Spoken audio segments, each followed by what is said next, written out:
అనిల్ రావిపూడి. అనిల్ రావిపూడి అనగానే cringe comedy, serial audience కోసం సినిమాలు చేస్తారని చెప్పి ఇలా చాలా జోకులు వేస్తుంటారు జనాలు. బట్ ఆయన మాత్రం బ్యాక్ టు బ్యాక్ హిట్లతో ట్రిపుల్ హ్యాట్రిక్ కొట్టి మంచి స్వింగ్ లో ముందుకెళ్ళిపోతున్నారు.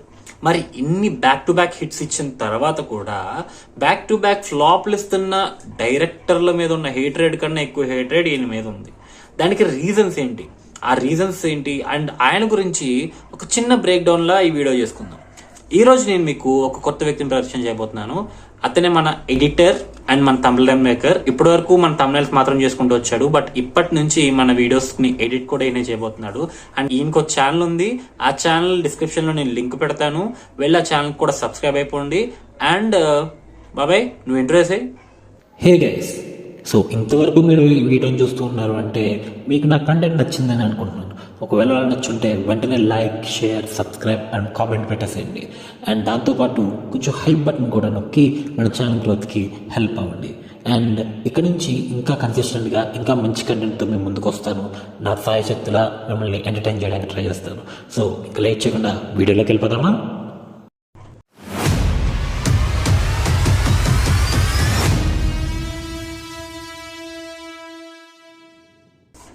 Reasons for the hatred are, first వచ్చేసి క్రింజ్ కామెడీ.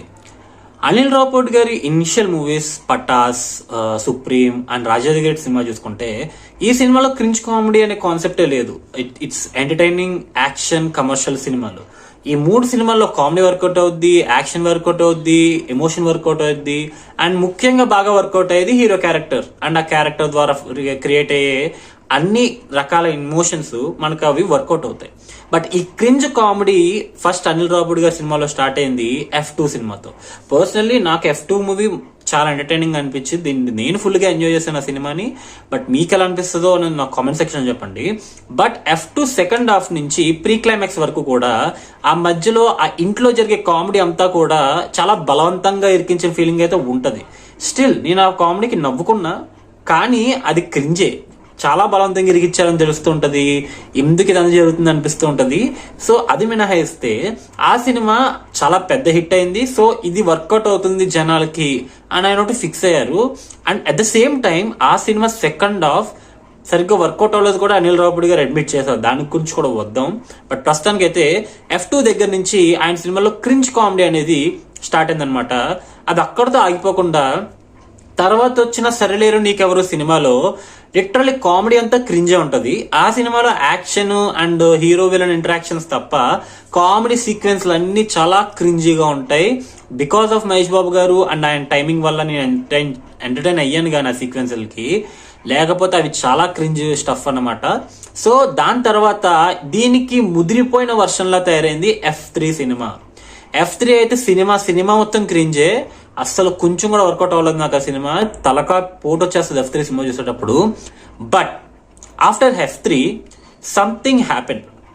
కరోనా వల్ల ఆయన మీద వచ్చే ఫీడ్బ్యాక్ ఆయన తీసుకోవడం వల్ల సంక్రాంతికి వస్తున్న సినిమా విషయానికి వచ్చేసరికి మొత్తం టేబుల్స్ టర్న్ చేస్తాడు ఆయన. సో దాని గురించి కూడా మాట్లాడుకుందాం.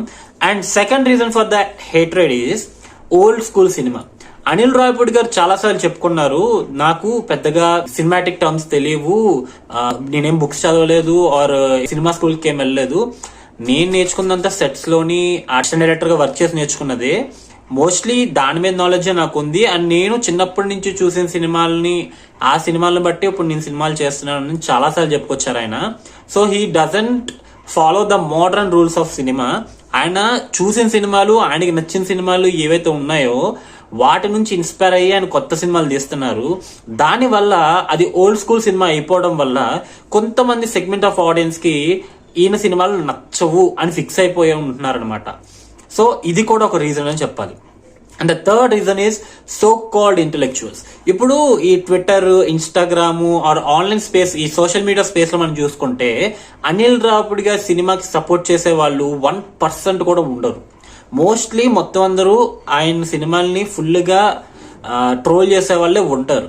బట్ అయినా కూడా ఆయన సినిమాలు 100 కోట్ల కలెక్షన్లు ఎలా చేస్తున్నాయి.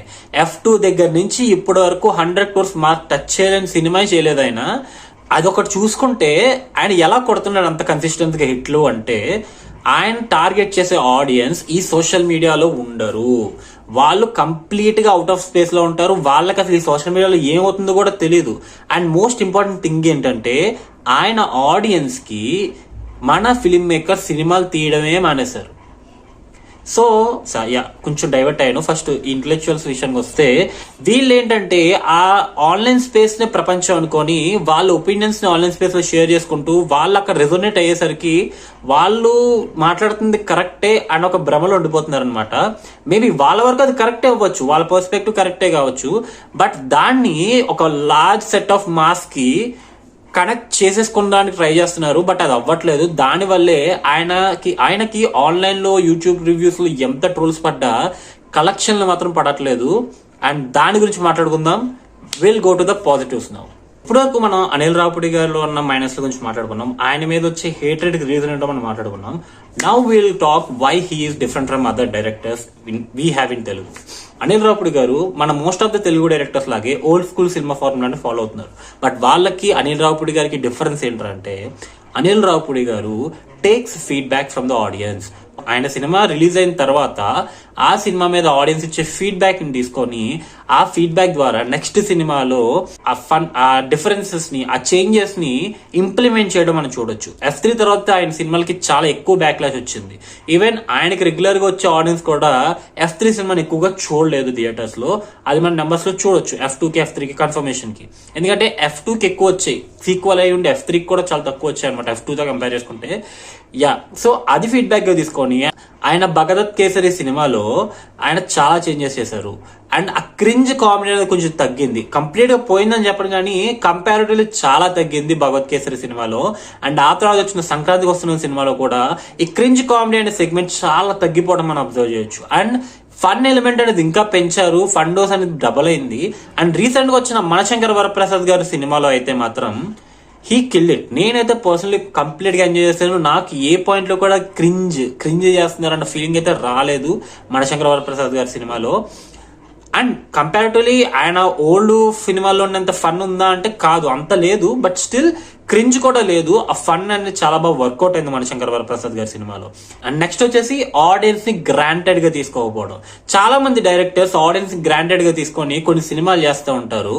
ఎంత సెన్స్లెస్ గా చేస్తారంటే, అంటే ఒక పాయింట్ తర్వాత బిలీవబిలిటీ, యాక్సెప్ట్ అనేది ఎంత ఉన్నా లేకపోయినా ఒక పాయింట్ తర్వాత ఏంట్రా ఇది అనే ఫీలింగ్ వస్తుంది. బట్ అనిల్ రావుపూడి గారి సినిమాలో క్రింజ్ కామెడీ అనే విషయం పక్కన పెట్టేస్తే ఎందుకు చూస్తున్నాం అనేది అన్న ఫీలింగ్ అయితే రాదు.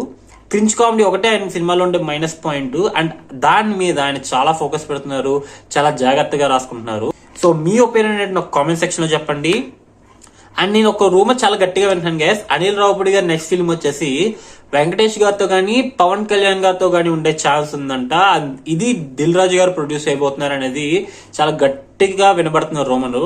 ఇప్పటికే వెంకటేష్ గారితో గట్టిగా 4 సినిమాలు చేస్తారు. సో కొంచెం పవన్ కళ్యాణ్ గారితో ఒక సినిమా చేయండి, పర్లేదు. బికాస్ అనిల్ రావుపూడి గారికి బాగా తెలిసిన విషయం, చాలా స్ట్రాంగ్ విషయం ఏంటంటే he plays with the actor strengths. ఏ హీరోకి ఏ స్ట్రెంగ్స్ ఉంటాయి, ఆ స్ట్రెంగ్స్ ని ఎలా యూజ్ చేసుకోవాలనే విషయం అనిల్ రావుపూడి గారికి చాలా బాగా తెలుసు. రాజా ది గ్రేట్, F3, సంక్రాంతికి వస్తున్నాం, భగవత్ కేసరి, మనశంకర వరప్రసాద్ గారి సినిమాలతో అది ఆయన కంప్లీట్ గా ప్రూవ్ చేసుకున్నారు. బాలయ్య గారి స్ట్రెంగ్స్ ఎంతో ప్రాపర్ గా బాలయ్య గారు యూజ్ చేశారు. వెంకటేష్ గారి స్ట్రెంగ్స్ ఎంతో వెంకటేష్ గారిని ప్రాపర్ గా యూజ్ చేసుకున్నారు. చిరంజీవి గారి స్ట్రెంగ్స్ ఏంటనేది రీఎంట్రీ ఇచ్చిన తర్వాత బాబీ గారు మినహాయిస్తే ఇంకే డైరెక్టర్ పట్టుకోలేకపోయాడు. బట్ మనశంకర వరప్రసాద్ గారితో అనిల్ రావుపూడి గారు కంప్లీట్ గా పట్టేసుకున్నారనమాట చిరంజీవి గారి స్ట్రెంగ్స్ ని ఎలా యూజ్ చేసుకోవాలని. బాబీ గారు కూడా ఫ్లాష్ బ్యాక్ పోర్షన్స్ వరకు మాత్రమే వేరే క్యారెక్టర్ అలా అనిపిస్తుంది. బట్ మిగతా సినిమా అంతా రివెంజ్ రోల్ వెళ్ళిపోద్ది. బట్ మనశంకర వరప్రసాద్ గారు అవుట్ అండ్ అవుట్ ఒక ప్రాపర్ చిరు ఎంటర్టైనర్ అని చెప్పుకునేటట్టు చేశారు ఆయన. సో పవన్ కళ్యాణ్ గారి స్ట్రెంగ్స్ కూడా ప్రాపర్ గా యూజ్ చేయగలిగే క్యాపబిలిటీ అనిల్ రావుపూడి గారికి ఉంది. సో ఆ కాంబినేషన్ లో సినిమా పడితే I will be really happy అనమాట. సో మీ ఒపీనియన్ నా కామెంట్ సెక్షన్ లో చెప్పండి. అండ్ ఫైనల్ వర్డ్ ఏంట్రా అంటే, తెలుగు సినిమాలో రాజమౌళి గారి తర్వాత ఒక్క ఫ్లాప్ కూడా లేని ఏకైక డైరెక్టర్ అనిల్ రావుపూడి గారు. ఒక్క ఫ్లాప్ మాత్రమే కాదు, నెంబర్ ఆఫ్ ఫ్లాప్స్ విషయంలో రాజమౌళి గారికి ఈక్వల్ పొజిషన్కి వెళ్ళిపోతున్నారు ప్రజెంట్ ఆయన. సో మనం ఎప్పుడైనా గుర్తుపెట్టుకోవాల్సిన విషయం ఒకటే, అనిల్ రావుపూడి గారు ఏ సినిమాలు చేస్తున్నారు, ఎవరి కోసం చేస్తున్న విషయానికి బాగా తెలుసు, ఆయన ఆడియన్స్ ఎవరు ఆయనకు తెలుసు, అండ్ వాళ్ళ కోసం ఎలాంటి సినిమాలు తీయాలో కూడా ఆయనకు తెలుసు. అండ్ ఎప్పుడూ కూడా ఆ పర్టికులర్ ఆడియన్స్ ని ఆయన గ్రాంటెడ్ గా తీసుకోరు. ఎప్పుడైనా సరే ఏ డైరెక్టర్ అయినా ఆడియన్స్ గ్రాంటెడ్ గా తీసుకోలేదు అంటే ఆ డైరెక్టర్ ఫెయిల్ అయ్యే ఛాన్సెస్ చాలా తక్కువ ఉంటాయి. అండ్ ఎప్పుడైతే ఆడియన్స్ ని గ్రాంటెడ్ గా తీసుకోవడం మొదలు పెడతారో, and that will be the end of that director. So ఇది ఇక్కడికి. సో నెక్స్ట్ వీడియోతో మళ్ళీ కలుద్దాం. అండ్ ఈ వీడియో ఎలా అనిపించింది, ఈ వీడియోలో కొంచెం ఎడిటింగ్ ప్యాటర్న్ అంతా కొత్తగా ట్రై చేసాం. సో ఎలా అనిపించింది, ఇంకా ఇంప్రూవ్మెంట్స్ ఏమున్నా ఉంటే నాకు కామెంట్ సెక్షన్ లో చెప్పండి. Will try to bring best of the best output అనమాట. సో మన ఛానల్ సబ్స్క్రైబ్ చేసుకున్న వాళ్ళందరూ వెంటనే సబ్స్క్రైబ్ చేసుకున్న వాళ్ళు అలా చేసుకుంటారా. And meet in the next video. Signing off. Bye.